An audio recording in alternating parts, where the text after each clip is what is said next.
नमस्कार बहनों एवं भाइयों। आज मैं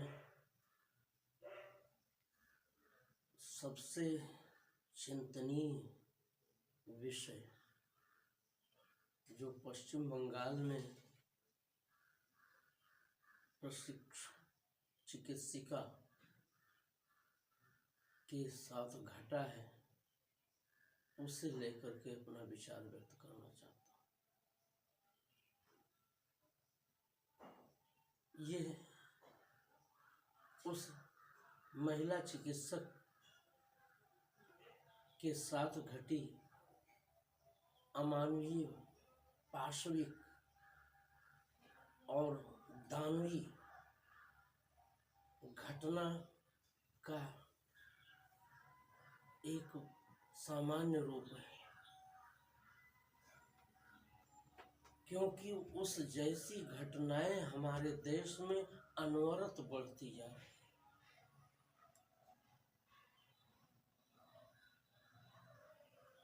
जो कुछ भी हमारे देश में, हमारे देश की माँ बहनों, बेटियों, यहाँ तक कि मासूम ललनाओं के साथ अनाचार, दुराचार, व्यभिचार, बलात्कार के रूप में घट रहा है, यह समाज की अधोगामी प्रवृत्ति को बढ़ाने का संकेत दे रहा है, बढ़ते जाने का संकेत दे रहा है। और उस पर तुर्रा यह कि ऐसे अपराधियों को बचाने के लिए विभिन्न राजनीतिक दलों के बड़े बड़े नेता लग जाते हैं, ये और भी चिंता का विषय है। जिनके ऊपर समाज को संवारने की, देश को उबारने की और देश के गौरव को उच्चतम स्तर तक पहुंचाने की जिम्मेदारी है, वे अपनी जिम्मेदारी से विलग होकर सिर्फ अपराधियों को बचाने, उनका महिमा मंडन करने और उनके साथ किसी न किसी रूप में खड़े होकर उनके पाशविक कृत्य का समर्थन करने को उतर जाते हैं। ये सबसे ज्यादा भयावह विषय है। ये समाज के उस डरावने रूप को हमारे सामने प्रस्तुत कर रहा है कि जिसके बाद मानवता नाम की चीज विचार के क्षेत्र में रह ही नहीं जाएगी। सब राक्षस होकर के आचरण करते दिखाई देंगे।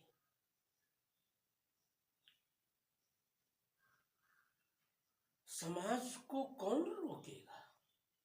समाज के इस प्रवाह को कौन रोकेगा?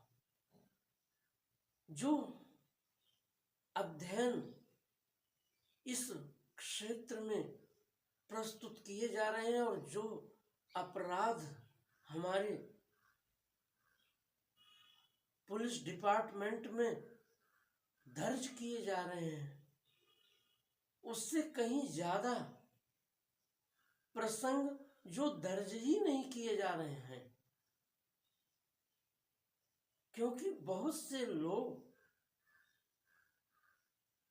छेड़खानी जहां से की ऐसे पाशविक दानवी कृत्य का प्रादुर्भाव होता है, उसको दुर्घटना, उसको अपराध की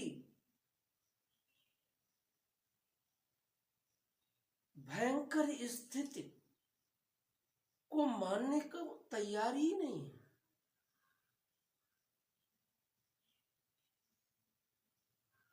जब हमारे देश के राजनेता मुलायम सिंह जैसे मुख्यमंत्री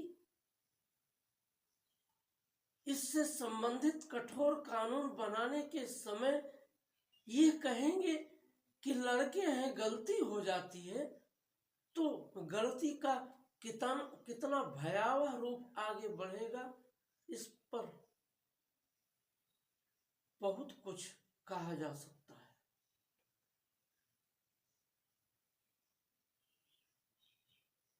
और समाज की जो मनोवृत्ति इस तरह से हो रही है, जो हमारे देश के युवा इस दिशा की ओर मर्यादाहीनता धारण करके बढ़ रहे हैं। 70-70 वर्ष तक के बूढ़े सब पगलाए हुए हैं। तो क्या कहा जा सकता है? क्या करना चाहते हैं इस समाज में लोग? क्या हमारे देश की मां कहलाने वाली बहनें, बेटियां अपना सम्मान भी नहीं पा सकती, अपने अस्तित्व की रक्षा भी नहीं कर सकती, मर्यादा पूर्वक रह भी नहीं सकती? आखिर इस हमारी व्यवस्था को हो क्या गया है?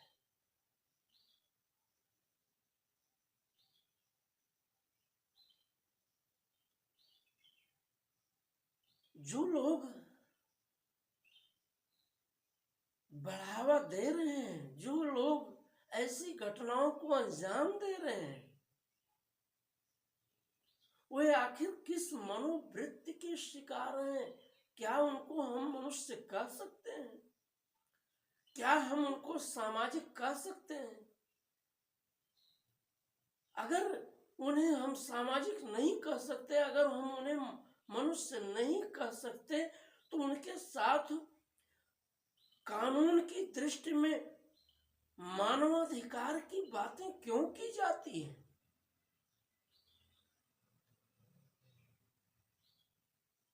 ऐसे लोगों को कठोर से कठोर दंड दे करके भी जब समाज की सोच के इस प्रकार के विस्तार को हम प्रभावी ढंग से रोकने में समर्थ नहीं हो पा रहे हैं, तो इसके पीछे का कारण तो समझा जाना चाहिए।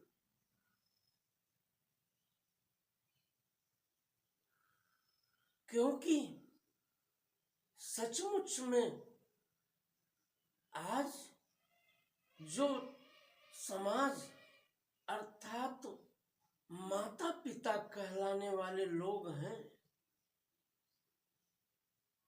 वे अपनी संतानों का संस्कार, उनको समाज में मर्यादा पूर्वक, संयम पूर्वक,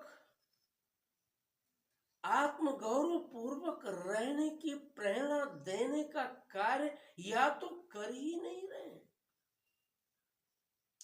या तो वे भी विवश हैं,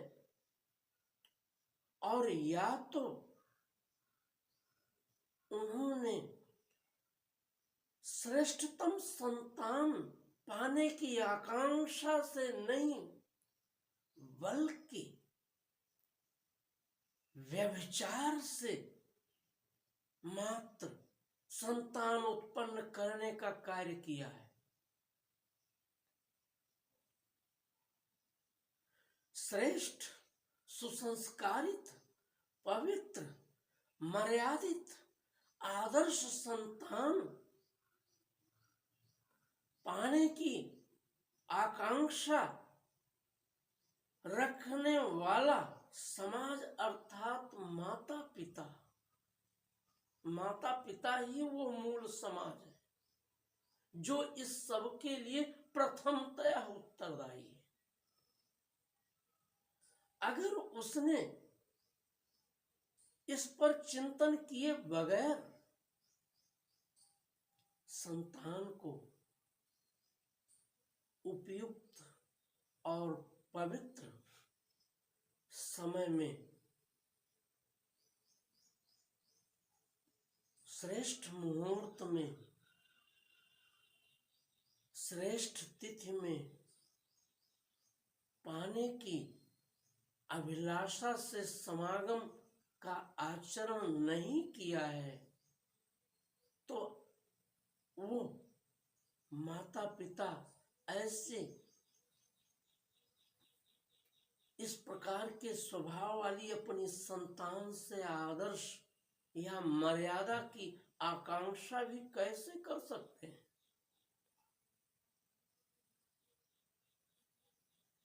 इससे लगने लगा है कि हमारे ऋषियों मनीषियों ने, हमारे महान पूर्वजों ने जो इस क्षेत्र के संबंध में संतान प्राप्ति के विषय पर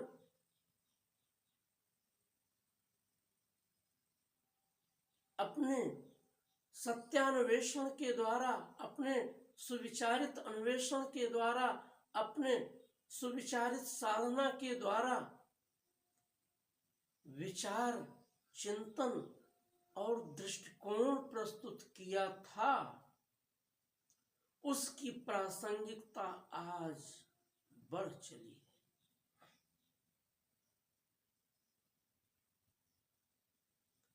क्योंकि आज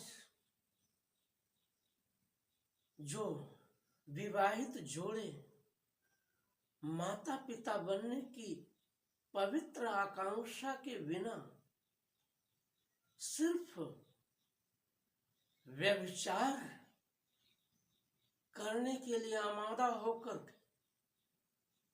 परस्पर समागम करने का आचरण करते हैं,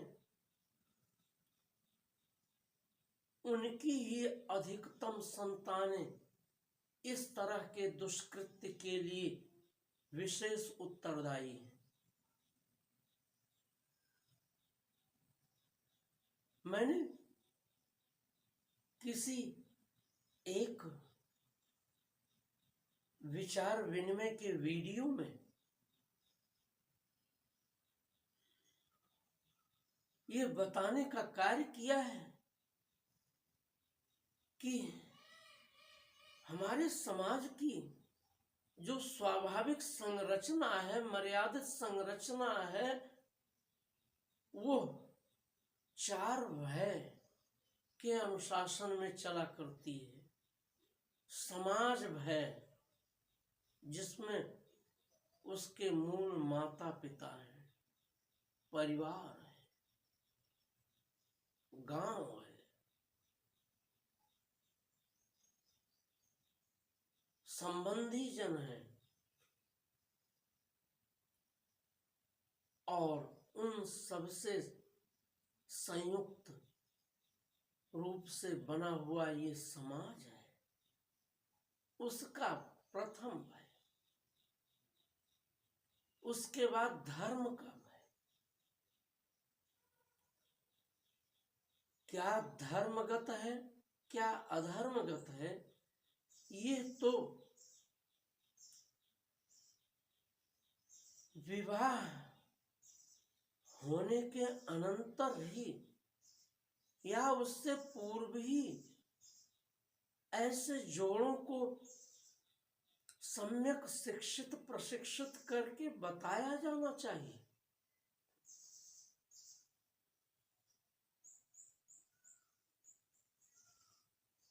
कि विवाहित होने का मतलब ही है कि परमात्मा के मार्ग पर चलते हुए परमात्मा से श्रेष्ठतम पवित्र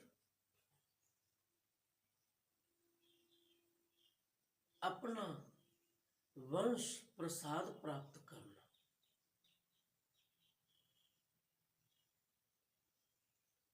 और यदि ये नहीं विचार किया जाता है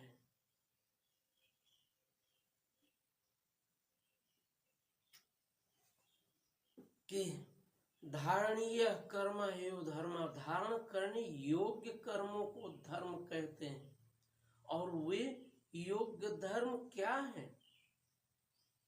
स्वयं के अनुकूल, परिवार के अनुकूल, समाज के अनुकूल, राष्ट्र के अनुकूल, यहां तक कि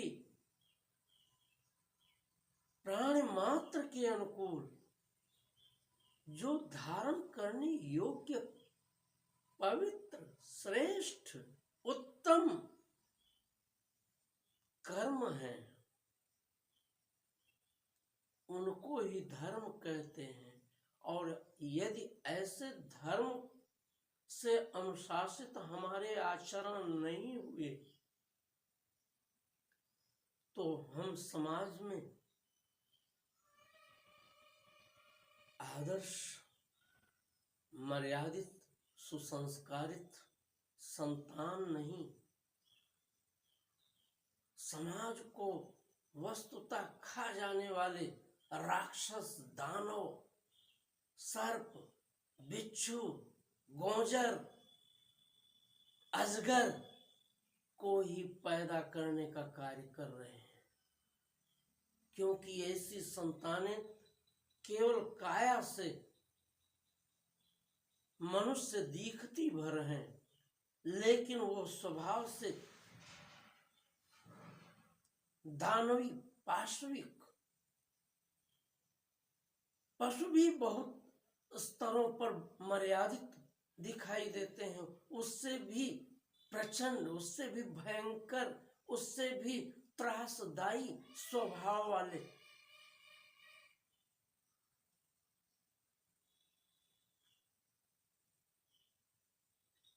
लोगों को, संतानों को पैदा करने का कार्य करेंगे। इसीलिए साफा गोई की बात है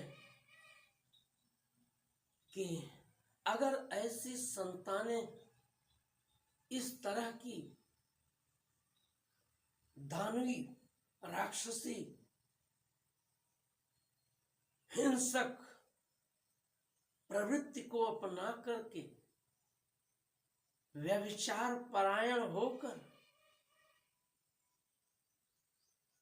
कामुकता की अपनी दुष्वृत्ति को सिद्ध करने के लिए किसी हद तक जाने का कार्य करती हैं, तो इसके लिए प्रथमतया समाज उत्तरदायी है और उसके बाद आज जो धर्म की उपेक्षा अर्थात धर्म के भय का अभाव हो चला है, ईश्वर के भय का अभाव हो चला है, कानून के भय का अभाव हो चला है, अर्थात शासन प्रशासन के भय का अभाव हो चला है, ये सब कारक मुख्य रूप से ऐसी घटनाओं के लिए जिम्मेदार कहे जा सकते हैं। हम सिर्फ इसको कानून का विषय मात्र कह करके अपना पल्ला नहीं झाड़ सकते। माता पिता को इसके लिए उत्तरदायी ठहराया ही जाना होगा, समाज को इसके लिए उत्तरदायी ठहराया ही जाना होगा। इस तरह की घटनाएं जो हमारे देश में पुलिस डिपार्टमेंट में दर्ज आंकड़ों के आधार पर आती हैं, 31, 32, 33 हजार घटनाएं मात्र नहीं है। ऐसी घटनाओं की संख्या इससे कहीं भी ज्यादा है, इससे कहीं भी अधिक है।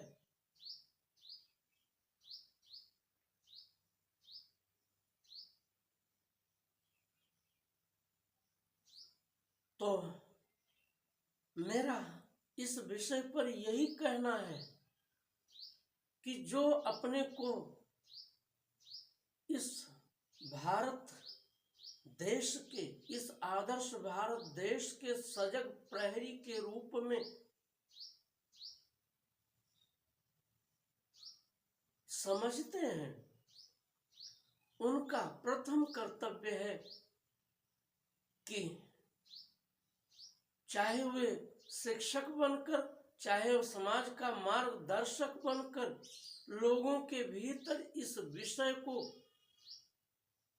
चर्चा में लाने का कार्य करें और समाज अर्थात संबंधों के रूप में जितने भी प्रकार के फलक हमारे सामने सामाजिक मर्यादा की दृष्टि से महत्वपूर्ण है, उन सबको सजग करने का कार्य करें।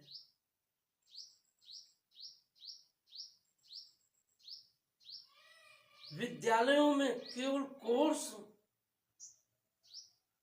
पढ़ाने की मात्र शिक्षा देना ही शिक्षा नहीं होना चाहिए। उनको हमारे महान पूर्वजों कच्छ देवयानी प्रसंग,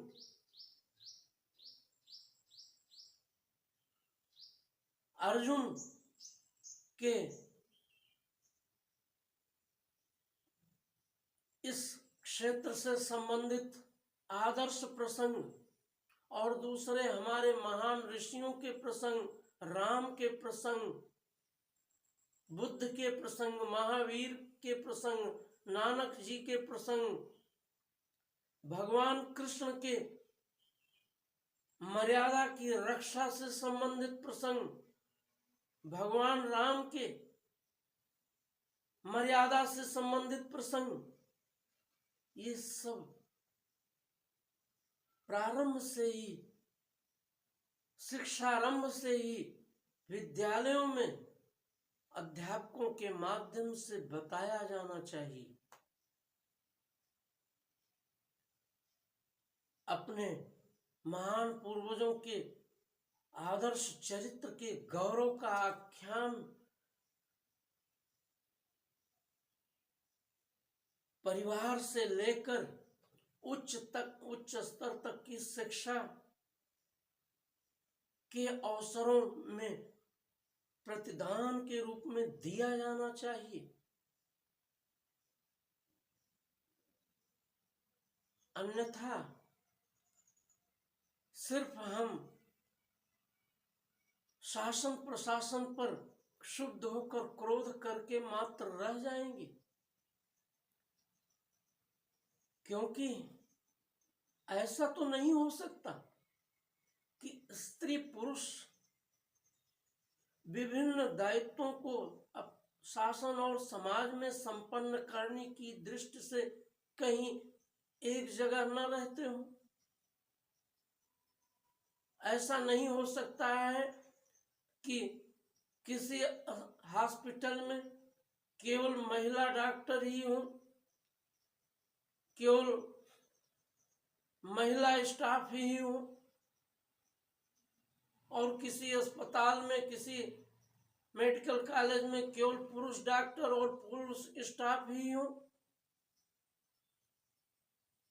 और ऐसे स्थलों पर केवल पुरुष, जहां पुरुष डॉक्टर हो वहां पुरुष चिकित्सा कराने जाए, जहां महिला डॉक्टर हो वहां महिला ही चिकित्सा कराने जाए, और इनसे जुड़े केवल जो संबंधी जन हैं वे भी महिला अस्पताल में केवल महिला ही मिलने के लिए जाए, पुरुष अस्पताल में केवल पुरुष ही मिलने जाए। ये तो संभव नहीं है ना। और अगर इसको संभव करने का कार्य किया जाएगा तो और भी अधिक असुरक्षा को प्रादुर्भूत करने का आचरण भी किया जाएगा।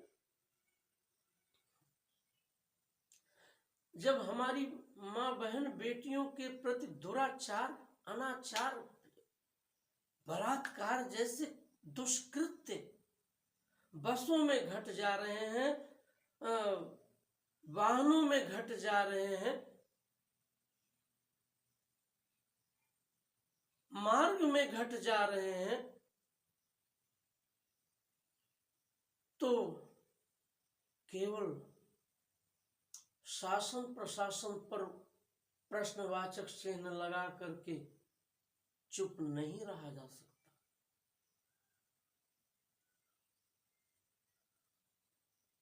ये सबसे महत्वपूर्ण तो एक सामाजिक विषय, एक धार्मिक विषय, एक मानवीय विषय है, जिसका निकृष्ट पक्ष समाज से पूर्णतः निवारित करने के लिए आवश्यक हो गया है। तो बहनों एवं भाइयों, मैं आप सबसे निवेदन कर रहा हूं कि आप समाज के पुरोधा बनकर अपने घर, परिवार, गांव, क्षेत्र, देश, सब जगहों में जितना जिससे बन सके इस पर विचार विमर्श करके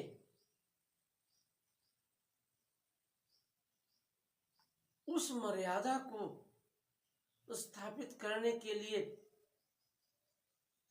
आचरण करें, जिससे समाज में फिर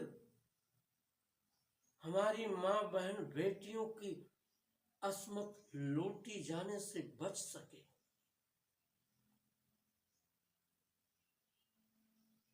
नन्ही नन्ही मासूम ललनाओं, 2 वर्ष 3 वर्ष की मासूम बेटियों के साथ जो दुराचार की और उनके जीवन के प्रति अत्याचार की घटनाएं, हिंसाचार की घटनाएं जो आए दिन घट रही हैं, उसको जिस किसी भी प्रकार से रोका जा सके उसका प्रयत्न सभी स्तरों पर शुरू किया जाए। माता पिता सात्विक जीवन जीते हुए, मर्यादित जीवन जीते हुए, अनुशासित और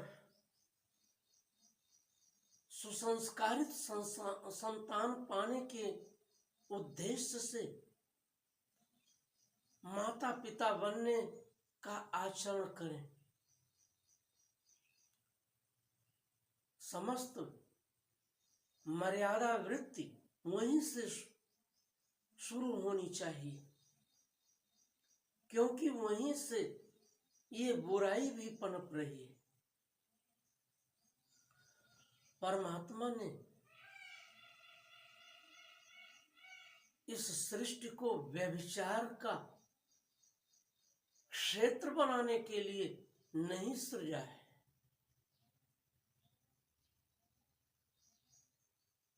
इसके पीछे पवित्र उद्देश्य है, उत्तम कोट की साधना है,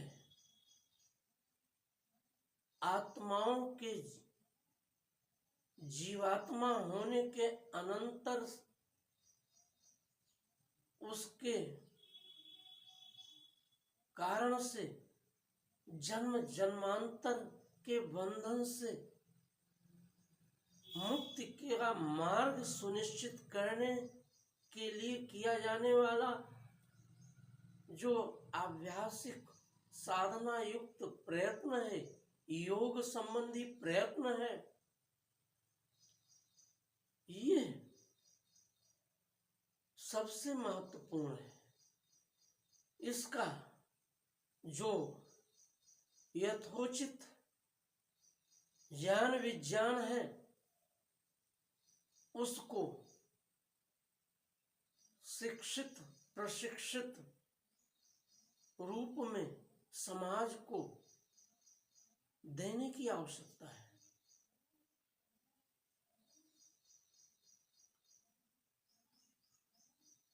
पश्चिमी देशों से जो आयातित व्यभिचारी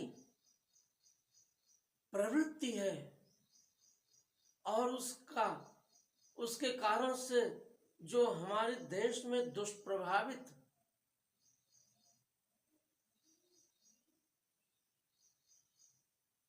सिनेमा या जो और भी दूसरे प्रकार के छोटे पर्दे पर दिखाए जाने वाले चल दृश्य हैं, वीडियोज हैं, सीरियल्स हैं,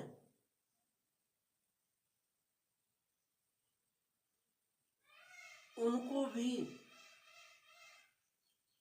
बचाने की आवश्यकता है। क्योंकि अगर वे सब पश्चिमी देशों की संस्कृति की इसी प्रवाही प्रवृत्ति की ओर बढ़ते हुए दृश्यांकन करते रहे तो उसका प्रभाव तो हमारे समाज पर पड़ना ही है। हमारे देश का जो सेंसर बोर्ड है, अगर वो सचमुच इस देश की मर्यादा को समझने वाला बोर्ड है तो उसको ये सब दिखना चाहिए। इस तरह की प्रस्तुतियां सिनेमा और दूसरे सीरियल्स वीडियोज में दिखाए जाने को और छोटे छोटे बच्चों की में पनप रही जो कामुक मनोवृत्ति है,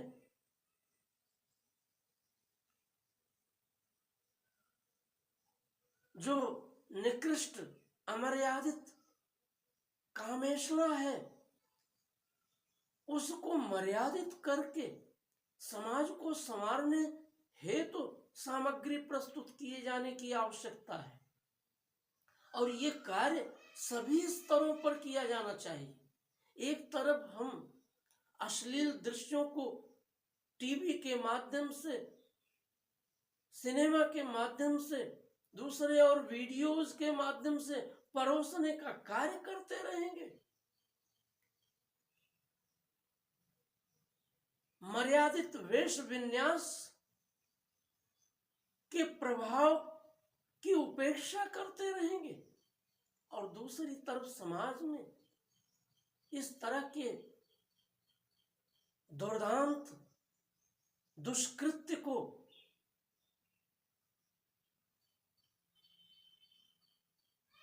प्रस्तुत होता देख करके सिर्फ क्षोभ व्यक्त करेंगे, आंसू गिराएंगे, घड़ियाली आंसू गिराएंगे। ये नहीं होना चाहिए। सभी को संभलने की आवश्यकता है। इसकी आज आत्यंतिक आवश्यकता बन पड़ी है। आप सबसे मेरा निवेदन है कि अगर आप समाज में कुछ अच्छा देखना और करना चाहते हैं तो जीवन के प्रारंभ से ही लोगों को उपयुक्त रूप में शिक्षित करने की आवश्यकता आज हो गई है, बहुत जरूरी हो गया है। इतना सिर से ऊपर पानी बह रहा है कि अगर समाज ने चेतने का कार्य नहीं किया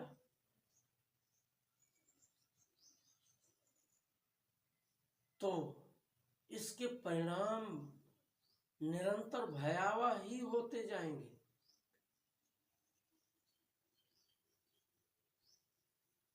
आप सबके लिए आज इस विषय पर इतना ही। इससे संबंधित और सामग्री अगले अंक में मैं परोसने का कार्य करूंगा। इन्हीं शब्दों के साथ धन्यवाद। जय हिंद।